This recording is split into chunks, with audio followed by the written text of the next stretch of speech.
give thanks. Jesus was a great example of a thanksgiver. Remember when he fed the 5,000 people? Before he performed that miracle, Matthew says, he took the 5 loaves and the 2 fish and looked into heaven and gave thanks. When Jesus raised his good friend Lazarus from the dead, the Bible says he gave thanks.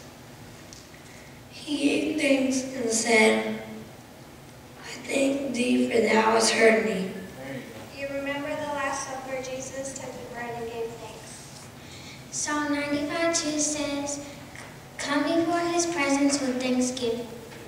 Enter his gates with thanksgiving and his courts with praise. Be thankful unto him.